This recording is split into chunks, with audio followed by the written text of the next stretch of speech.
cuando de pronto todo el mundo empezó a hablar de esta novela. Y yo leía el diccionario, leía... ¿Qué año era, perdón, Das? Sí, era el 68, por ahí. Justamente, un año después de publicar. Claro. Y entonces yo era un lector sobre todo de poemas. Yo quería ser poeta. Leía de Greca, Alejandro Jorge Robledo Ortiz, leía a Barbajacó, a Silva, a Barbajacó sobre todo lo leíamos mucho todos, ¿no? Tú nunca leí, por ejemplo, a Gabriel de Arturo, que era un poeta internacional. Y Luis Carlos López. Y leía los cuentos, sí, y leía los cuentos de Tomás Carrasquilla, e intenté leer El Quijote, y otra serie de novelas, pero eso era imposible, ¿verdad? Era un mundo muy árido. En general consideraba la novela el arte de acumular muchas palabras para decir muy poco, más o menos lo que decía Borges. Y me daba mucha pereza, porque yo no entendía pues que un escritor empezara a describir una casa o una puerta, si esa puerta no iba a tener una función en el relato. Luego abandonaba la puerta y empezaba a escribir los maceteros, los armarios y tal. Y yo decía, no, la novela no es lo mío, los cuentos me gustaban más. Me impactaron mucho dos cuentos de Tomás Carrasquilla, Simón el Mago era, y La lista de espadas. Pero bueno, hasta ahí llegaba en la prosa. Y tenía un amigo, Fernando Belligo, que me decía, no, lee La montaña mágica. Este muchacho que no estudiaba y no aprobaba ningún examen, la pasaba leyendo La búsqueda del tiempo perdido, Voltaire, los cuentos de Voltaire, La montaña mágica, Madame, todo eso. Pero yo nada. Hasta que un día me dijo, oye, hay una novela que está de moda en Colombia, ¿por qué no la lees? Se llama Señal de Soledad. Señal de Soledad, de Gabriel García Márquez. No me digas, es una novela que te va a gustar. Ya No, nada, fue la primera vez que yo escuché el nombre de Gabriel García Márquez y el título Señal de Soledad, cuando este amigo me habló. Yo dije, ¿cómo así? Pero bueno, tampoco le hice caso. Hasta que ya en tercero de bachillerato me ocurrió una anécdota muy simple, muy aparentemente ingenua, pero que fue detonante. Y es que yo estaba en tercero de bachillerato y recuerdo que salimos de la clase de español y literatura que nos daba Eugenio López, que era el autor de los libros en español de Nación. Salimos y de pronto en la cartelera del tercero alguien había recortado un recorte, creo que El Espectador, que decía, porque El Espectador entonces, por la complicidad y la familiaridad con Gabo, reproducía todo lo que se decía de Gabo. Y había un cable de la UPI, creo que decía, la crítica alemana considera Señal de Soledad una novela de genio. Interesante, ¿no? Pero eso no fue lo que me llamó la atención, sino que había, ilustrando el artículo, una foto de Gabo, la primera foto que yo vi de Gabo. Y creo que es una de esas fotos que le tomó este amigo, ¿cómo se llama este antioqueño? No Angulo, que lo tenemos aquí, que le tomó muy buena foto. No, otro. Que le tomó la foto ese cuando Mario Borges le dio el puñetazo. Ah, ya, uno que se radicó en México. Exacta, y ese le tomó una foto a Gabo cuando Gabo fue a Buenos Aires a los Señal de Soledad, ¿verdad? Una de las parejas con una chaqueta de cuadros. Exacto. Nacido en Medellín, sí. Se fue para México a los 2 años y lo sí. considera mexicano. Bien, yo vi una de esas fotos que Gabo está así muy sonriente y tal, y casi despeinado y sin corbata ni nada. Esa foto me llamó profundamente la atención, porque yo estaba acostumbrado a ver las fotos de los escritores, y todos eran personajes, tipos muy bien vestidos, encorbatados, peinados con gomina y escoltados por una estantería atiborrada de libros. Bueno, esos tipos metían miedo, ¿no? Pero yo veo a este tipo así, casi sonriente, informal, casi despeinado. No puede ser que este tipo de una novela tan genial. Todos los alemanes lo hablaban. Y eso me llamó mucho la atención y fui y me compré mi primera clase de Señal de Soledad en la librería de Espaguete, que lo conocí muy bien. Y le compré esa primera clase, que no era la primera edición, por cierto, que si la tuviera hoy, imagínate, tendría $10,000, $15,000 asegurados. Y compré esa novela y empecé a leerla en el autobús. Yo vivía en el barrio Belén, empecé a leer. ¿Entiendes? Eureka. Esto es lo que yo buscaba, esto es lo que yo quiero, este es el prosista, esto es lo que yo quiero leer, esto es lo que yo quiero que me cuenten. ¿Por que ahí la vida, la imaginación, el sueño, la música, la poesía, todo está unido, la gracia, el humor, el desparpajo. No, eso es una cosa completamente inédita, porque hoy no vemos muy bien la revolución literaria de García Márquez, porque García Márquez lo ha influido todo es García Márquez, justamente, como en su momento todo fue Shakespeareano, Mr. Valentino, todo fue homérico y todo fue dantesco, ¿no? Hoy todo es García Márquez. Antes era neruliano, García Márquez, neruliano y borgiano. Pero entonces es una cosa vallejiano. Y vallejiano. Pero Vallejo, ¿el grande o el grande, César. Ah, exactamente. No Fernando. Bueno, sí. Y eso me fascinó. Y seguí leyendo la primera página, que usted recuerda que es que no tiene, no hay una sola frase, no hay una sola palabra que sobra. Y aparecen espianes, arrastrando sus lingotes, manchados por la calle de Macón. Las cosas tienen vida propia, todo es cuestión de libertades. Y esa frase para mí fue definitiva. Eso hizo una revolución en mi mente, en mi manera de ver las cosas, en todo. Porque este mago ya era catacromo, estaba despertando, mostrándome la vida, el duende de las cosas. Todo, hasta lo más humilde, un duende. Tiene una dinámica, tiene una riqueza. ¿Qué es lo que el poeta y el escritor, mediante la poesía y la canción, deben descubrir y comunicarle? Y nadie como García Márquez lo estaba haciendo para mí en esa novela. Bueno, seguí leyendo la novela, me tomé unos 6 meses para leerla. ¿Por qué? Pues yo no quería que se me acabara. Yo la leía a pasitos, por página, por día la releía. Y había un amigo que me decía, préstamela. Y yo dije, no te la puedo prestar. No te la puedo prestar. Este amigo llevaba a mi casa, la guardilla donde yo estaba, y toda la noche leía un capítulo. Yo le decía, pero no me adelantes nada. Pero el tipo se reía y se reía y yo no riendo. Pero lo que hice fue que para que la novela no se me acabara, entonces leí todos los libros anteriores, los cuentos y los libros anteriores de Gao. De tal manera que cuando llegué a la última página ya había leído todos los libros de García Márquez. Bueno, ¿qué pasó? Yo dije, pero este hombre quién es, empecé a preguntar, a ver, no había nada sobre García Márquez, casi nadie conocía nada de esto. Angulo me lo puede confirmar o corregir. En ese entonces, todo el mundo lo leía y todo el mundo hablaba de las 2 o 3 cosas que sabía, pero nadie sabía quién era García Márquez. Hombre, los del espectador sabían que había trabajado ahí, y su familia sabía que había vivido en Aracataca y en Barranquilla y en Sucre. Álvaro Montes sabía de él lo que él había visto en Bogotá y en México, y así cada uno. Pero no había nadie, no había un texto que te hablara de la vida de García Márquez, que te contara como es la película de salida. Y dije, pues yo voy a tener que empezar a preguntar. Pero yo no tenía la menor pretensión de escribir nada sobre García Márquez, menos una biografía, por favor. O sea, no es modestia, es que realmente yo no podía pensar en ese momento eso. Y empecé a preguntar para satisfacer mis inquietudes de lector. Porque yo una vez cuando me despertaba y quién es el María de García Márquez. ¿Y dónde escribió sus primeras cosas? ¿Y dónde hizo el bachillerato? Ese tipo de cosas. Y a la Cataca, ¿dónde se fue? Bueno, ¿y quiénes fueron sus abuelos? Él dice por ahí que el abuelo mató a un hombre en un pueblo llamado Barrancas, que eso determinó su vida, la vida de la familia, y empezó a predeterminar el destino personal y literario de García Márquez. Pero ¿quién era ese hombre que mató y por qué lo mató? Entonces había que empezar a viajar y había que empezar a investigar por su madre y lo había encontrado. Bueno, y así me metí 10 años y ya ahorita escribiendo la biografía. Bueno, justamente llegamos ya a ese punto, o sea, cuando inmediatamente después de la lectura de 100 años de soledad, tú quedas fascinado con la novela y en general con la obra de García Márquez y te llenas de todas esas preguntas.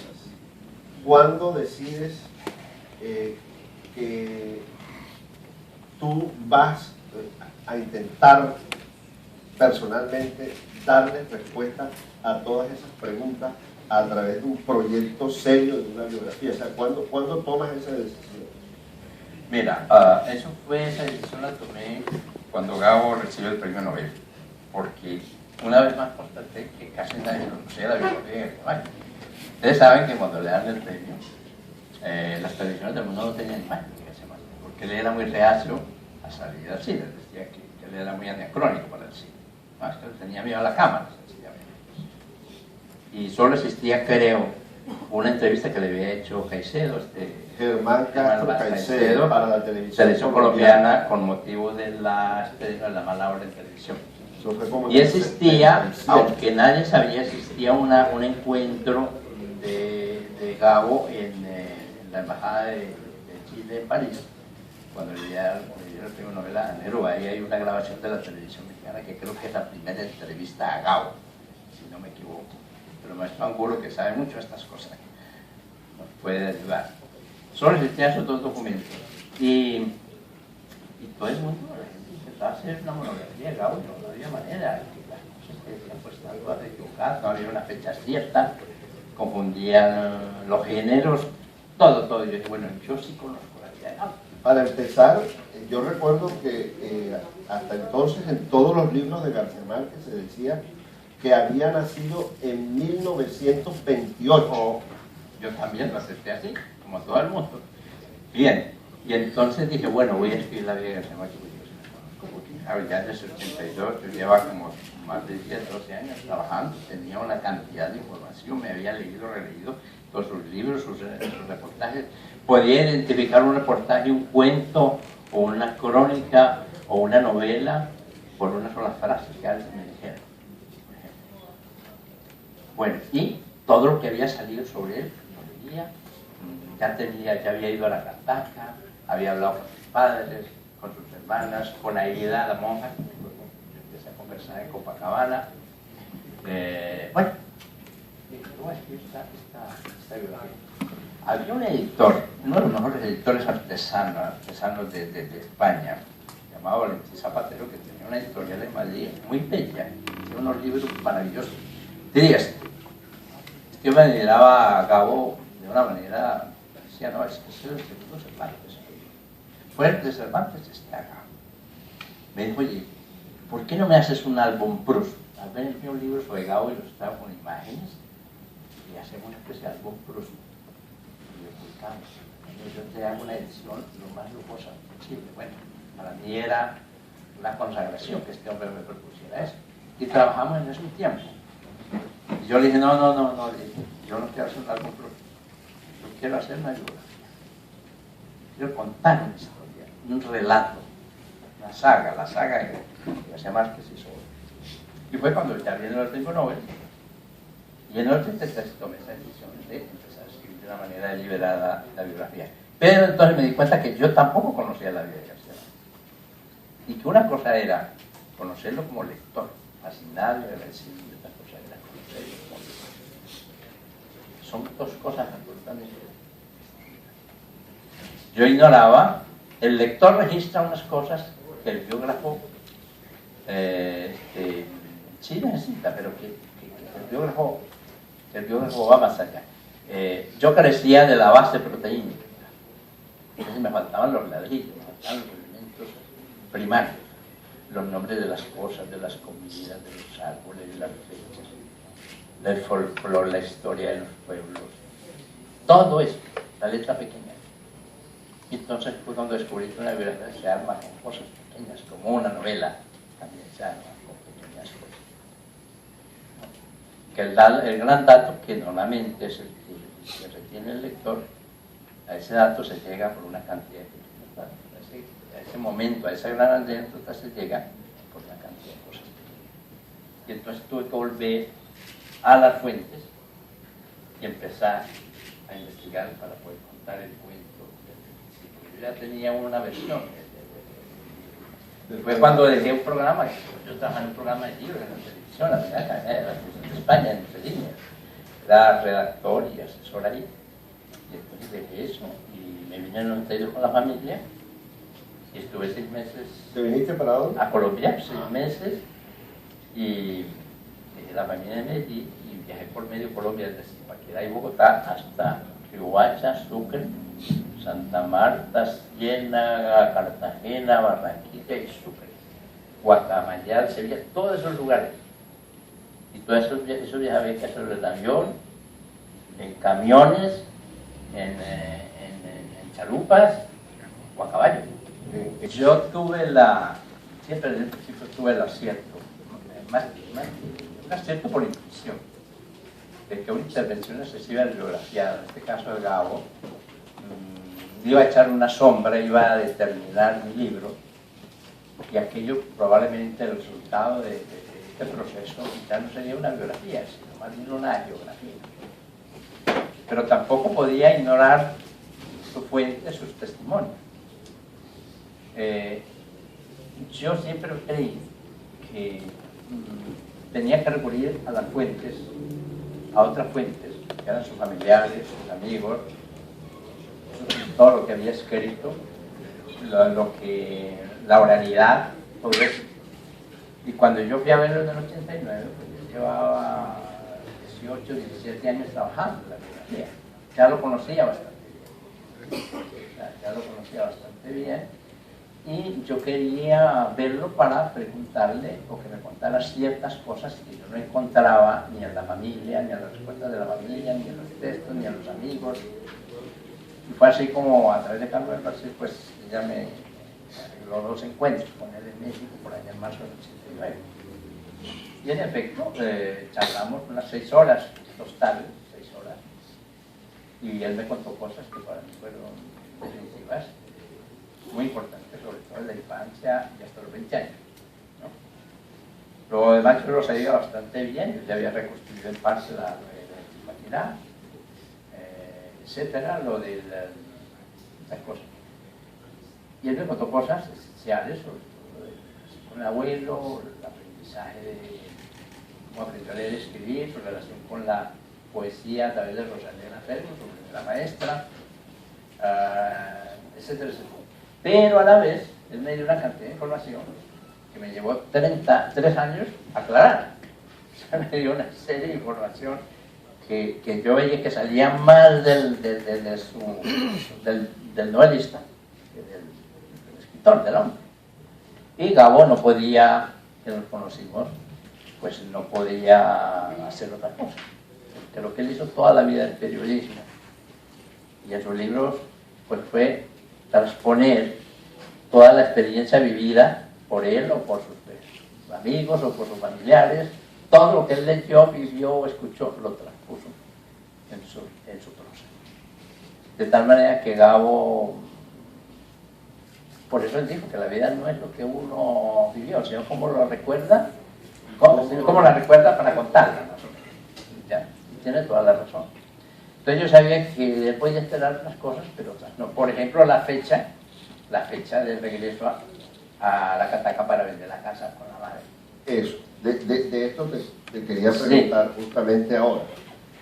Pero antes quiero decir que uno va notando que en el caso de García Márquez, el género biografía se convierte en algo tan interesante como sus novelas, porque es que en cada biografía que uno lee de Gabo, el cuento es distinto, ¿ya? Entonces uno no se aburre, porque uno siempre encuentra diferencias entre una y otra biografía, y precisamente hay 2 hechos claves trascendentales en la vida de García Márquez, en la vida literaria, en los que hay total disparidad.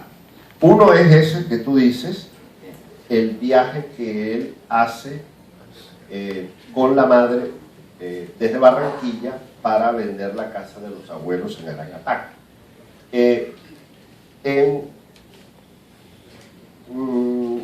En las primeras versiones que conocimos, monografías y eso, reportajes en prensa, se decía que eso había ocurrido en 1950.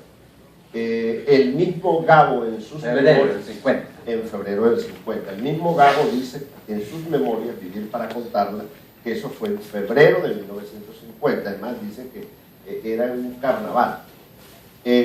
Gerald Martin repite, acoge esa versión de García Márquez, pero tú, y citando fuentes, testimonios muy creíbles, muy fidedignos, sostienes que el viaje lo hizo fue en 1952, cuando ya García Márquez tenía 25 años. Cuando ya había escrito La hojarasca. Y cuando ya había escrito La hojarasca.